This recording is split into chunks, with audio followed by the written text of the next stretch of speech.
عزوز سلامتنا تقبلوا نايزا زينا تقرنيا 24 يوتيوب شانل تخطاتلتي كمي تصنحوا نلوم على زحرنا يوم زيناتات بخمس الساعة كغربوا يوم حبيركم ناصنحوا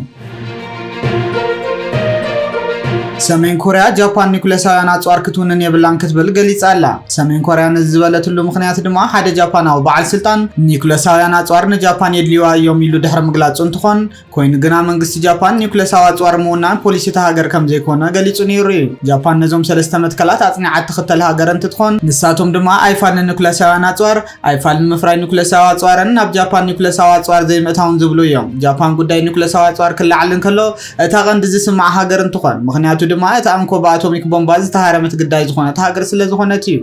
ኣብቲ ዞባ ብሰንኪ ኒኮላሳውያን አጽዋር ሰሜን ኮርያ ምትፍናን ዓበየ ዝኸደሉ ዘለዋን ሚኒስትር ወፃኢ ጉዳይ ሰሜን ኮርያ ትማል ሰንበት ንጥሙሕነት ሙናን ኒኮላሳው አጽዋር ጃፓን ብትር ከም ዝቃወም ድሕር ምግላጹ ጃፓን ከም ዓይነት አጽዋር ከይትውንን ክንዲ ዝተኸፈለ ተኸፊሉ ደው ክትብል እዩ ዘለዋ ብምባል ኣሰንባዲ መግለጺ ያውፅዩ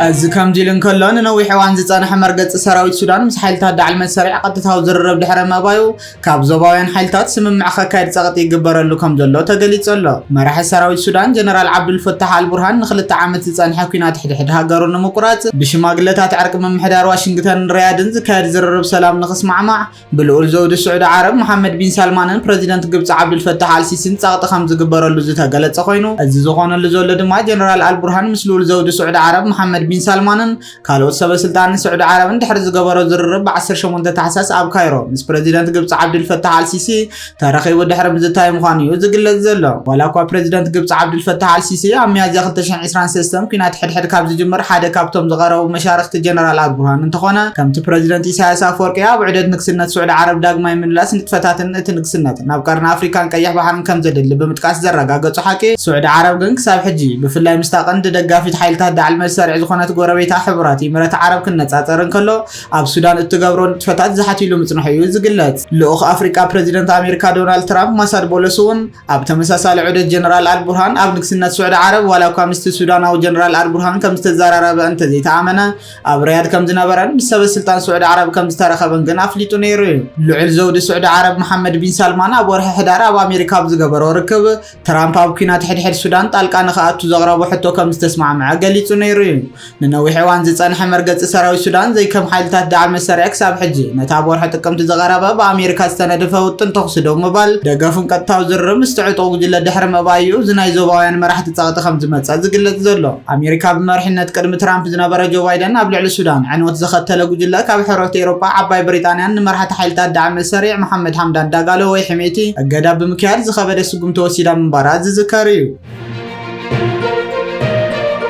از كم جيلن كله بريزيدنت يوكرين فولوديمير زيلنسكي روسيا بلعلي يوكرين لوم ليتي كبيدو وتهدراو متقعت كم زكاده تفليطلو ابتنا ليتي متقعت روسيا بوحدو 670 نفرتن 30 ሚሳይላትን ከም ዝተጠቀመቱ ውንዘታ ገለጸ ኮይኑ በቲ መትቃዕቲ ክሳብ ሕጂ 3 ሰባት ክሞቱን ከለው ካብኣቶም ሓደ ወዲ 4 ዓመት ህፃን ከም ዝርከቦም እዩ ተገሊጹ ፑቲን ክሳብ ሕጂ ነቲ ቅትለት ደው ከብሎ ከም ዘለዎ ኣይተቀበሎን ዘሎ እዚ ድማ ኣብ ልዕሊ ሩስያ ዝድል ጸቕጢ ከም ዘይግበር ዘሎ ዘመላኽት ምዃኑ ዘለንስኪ ዝገለጸ እንትኾን ወሲኹን بعد لدت كقرب كله روسيا سفيح متقعت خطفصم لمود مخانون بفلاي دما ب 23 24 25 تحساس كنتنققلنا كبلون ገሊጹሎ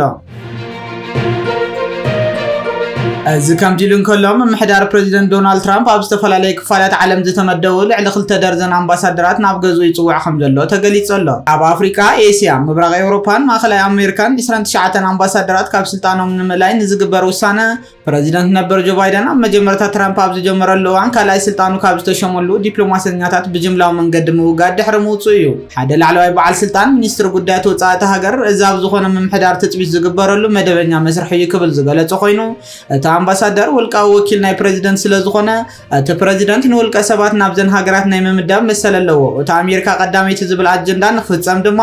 ንናይ ምምዳብ መሰል ኣለዎ ክብል ኣገዳስነት ናይ ውሳነውን ገሊጹሎ እዚ ኣምባሳደራት ዝጽውዕ ጻውዒት ኣብ ገለ ካብ ወሰንቲ ዞባታት ወጥሪ ዓለም ካብ ኣሜሪካ ክወጽእ ከም ዝኽእል ኣመልኪቱውን ይርከባሎ ካብዚ መንጎ ድማ ኣብ ኣፍሪካ ካብ ዲሞክራሲያዊት ሪፓብሊክ ኮንጎ ግብጽ ናይጀርያን ሶማልን ይርከባን ኣብ ኤውሮጳ ኣርሜንያ ሞንቴኔግሮ ሰሜን መቄዶንያን ስሎቫንያን እውን ሓዊሰሎ ፕሬዚደንት ማሕበር ኣገልግሎት ወፃኢ ኣሜሪካ ጆን ዲንከልማን እቲ ስጉምቲ ንፖሊስታት እቲ ሃገር ብኣድማዕ መንገዲ ንምፍጻም ኣብ ሞያዊ ኣገልግሎት ወፃኢ ምትእምማን ከም ዘእቱ ኣስሚሩሉ ኣሎ። ኣብ እዋን እዚ እቲ ምምሕዳር ክሳብ ሕጂ ከም ኣውስትራልያ፣ ጀርመን፣ ቀጠር፣ ስዑድ ዓረብ፣ ደቡብ ኮርያን ዩክሬንን ዝኣመሰላ ወሰንቲ መሻርክትታት ቀዋሚ ኣምባሳደራት ክሸይም ከም ዘይከኣለ ዝፍለጥ እዩ። ኣባል ኮሚቴ ርክባት ወፃኢ ሴኔት ዝኾነ ሴኔተር ጄን ሻሂን ኣስታት 80 ናይ ኣምባሳደር መርገፂታት ተኸፊቶም ኣለዉ። ፕረዚደንት ትራምፕ ብቀዋምነት ናይ ሞያ ዲፕሎማስኛታት ብመላይ ንመሪሕነት ኣሜሪካን ሩስያ ይረክባሎ ክብል እውን ነቒፉ ኣሎ። እቶም ካብ ስርሖም ዝተኣለዩ ዲፕሎማስኛታት ካብ ቤት ጽሕፈት ጉዳያት ወፃኢ ከም ዘይወፁን ኣብ ክንዶ ግና ናብ ዋሽንግተን ዲሲ ምስ ተመለሱ ካሊእ ምድባት ስራሕ ከም ዝወሃቦም ተፈሊጡ ኣሎ። እዚ ለውጢ እዚ ኣብቲ 14 ሃገራት ዝወፃ ኣምባሳደር ካብ ዘድልየላ ኣፍሪቃ ዝያዳ ዓሪፉ ዝርከብ እንትኾን ኤስያ 6 ሃገራት ዘለዋ ካልአይቲ ኣዝያ ዝተጎደት ሃገር ኮይና ድማ ትርከብ ኣላ። እዚ ከምዚ ኢሉ እንከሎ ኣብ ኤርትራ ምትካል መስመር ሓይሊ ኤሌክትሪክ ይካየድ ምህላው ተገሊጹ ኣሎ። ኣብ ኤርትራ ከም መቐጸልታ ናይቲ በብእዋኑ ክካየድ ዝጸንሐ ምትካል ሓይሊ ኤሌክትሪክ ቀዳማይ ምዕራፍ ምትካል መስመር ሓይሊ ኤሌክትሪክ ካብ ዓዲ ቀይሕ ናብ ጾሮና ከም ዝተዛዘመ ተገሊጹ። ቀዳማይ ምዕራፍ ምዝዛሞ ኣብ ንኡሳን ዞባታት ዓዲ ቀይሕን ሰገነይትን ዝርከባ ዓድታት ድሮ ተጠቀምቲ ኮይነን ከም ዘለዋ ዝሕብር እቲ ዜና ኣብቲ ከባቢ ሕጽረት ኤሌክትሪክ ምጽንሑ እውን ተጠቒሱ። ካብ ንኡስ ዞባ ዓዲ ቀይሕ ዝመጽእ መስመር ብዓድታት ትግራን ቢንቶ ማይ ጻዕዳ ሕረት ከም ዝሓለፈ ኣባላት ኮርፖሬሽን ሓይሊ ኤሌክትሪክ ከምልክቱን ከለው ነቲ ከባቢ ፍታሕ ፈጢሩ ከም ዘለውን ገሊጾም። ንኡስ ዞባ ዓዲ ቀይሕን ንኡሳት ዞባታት ሰንዓፈ ዓዲ ቀይሕ ጾሮና ማይ ዓይኒ ቀረብ ሓይሊ ኤሌክትሪክ ዝህብ ኣገልግሎት ከም ዘለዎ ዝገለጹ እቶም ምንጭታት ሓደ ካብቶም ኤሌክትሪክ ዘይረኸቡ ዝጸንሑ ከባቢታት ከም ዝኾኑ እውን ወሲኾም ገሊጾም። ኣብ መወዳእታ ኢትዮጵያ ናብ ወደብ በርበራ ተማዕዱ ከም ዘላ ዝተገለጸ ኮይኑ ገለ ናይ ኢትዮጵያ ወገናት እውን ናብ ወደብ በርበራ ምብጻሖም ተሓቢሩ ኣሎ። እቶም ወኪላት ኢትዮጵያ ኣብ ወደብ በርበራ ብምብጻሕ ንጥፈታት ናይቲ ወደብ ተዘዋዊሮም ከም ዝተዓዘቡን ክፍለጥ እንከሎ ኣብ ቁጠባዊ ንግዳዊ ንጥፈታት ክካየድ ንዝኽእል ተኽእሎታት ከም ዝተዛተዩ እውን ተገሊጹ ኣሎ። ላዕለዋይ ወኪል መንግስቲ ኢትዮጵያ ኣብ ናይ ሶማሊላንድ ዑደቱ ምስ ናይታ ርእሰ ምምሕዳር ወገናት ተራኺቡ ከም ዝተዛተየ ዝተገለጸ ኮይኑ ናይቲ ወደብ ተኽእሎታት ስራሕ ብሰፊሑ ከም ዝተዓዘበ እውን ተገሊጹ ኣሎ። ናይ ሶማሊላንድ ዳይሬክተር ጀነራል ፋይናንስ ቁጠባዊ ዕቤትን መሐመድ ሐሰን ሰላባን ነቲ ናይ ኢትዮጵያ ወኪል ከም ዝሰንየውን ዝተገለጸ ኮይኑ ኣብ መንጎ ክልቲኦም ወገናት ዝጸንሐን ብሕጂ እውን ዝህሉ ምትሕብባር ናይ ስራሕ ዝምድና ኣተባብዓ ምዃኑ ኣብቲ ኣጋጣሚ ምግላጹ እውን ተሓቢሩ። እዚ ከምዚ ኢሉ እንከሎ ናብ ኢትዮጵያ ብፍላይ ካብ ኤሚራት ዓረብ ዝኣቱ መሳርሒ ኩናት ኣብዚ ሒዝናዮ ዘለና ወርሒ ኣዝዩ ከም ዝወሰኸ ተሓቢሩ ኣሎ። ፊልድ ማርሻል ብርሃኑ ጁላ ድማ ብቢልዮናት ወጻኢታት ዝተገበረሉ ሓይሊ ሜካናይዝድ ኣዳሊና ኣለና ክብል ዝተሰምዐ ኮይኑ ኣብ ዝሓለፈ ተኸታተልቲ ሰሙናት ድማ ካብ ኤሚራት ናብ ኢትዮጵያ ዝተገበሩ ምምላሳት ወተሃደራዊ ነፈርቲ ብዝለዓለ ኩነታት ወሲኹ ምህላው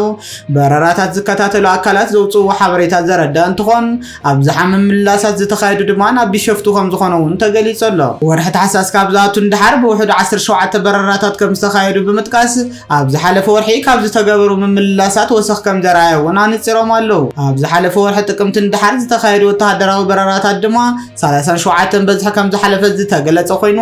እዞም ካብ ኤሚራት ዓረብ ተበጊሶም ኣብ ቢሸፍቱ ዝራገፉ ዘለዋ ኣጽዋራት ኣብ ዝሓብ መንግስቲ 4 ኪሎን ኤሚራት ዓረብን ዝድገፍን እዩ ዝበሃለሉ ሓይልታት ትህፁፅ ደገፍ ሱዳን ዝውዕል እዮም ዝብል ቀዳማይ ግምት ዝወሃቦ ኮይኑ ኣሎ። ካብ ዝወፃ ድማ ኣብ ኩናት ሕድሕድ ከም ዝውዕል እውን ዝግመት እንትኾን ፊልድ ማርሻል ብርሃኑ ጁላ ድማ ቢልዮናት ዘድሓነ ናይ ሜካናይዝድ መሳርሒ ጸጊናን ኣዳሊናን ኣለና ክብል እውን ተሰሚዑ ኣሎ።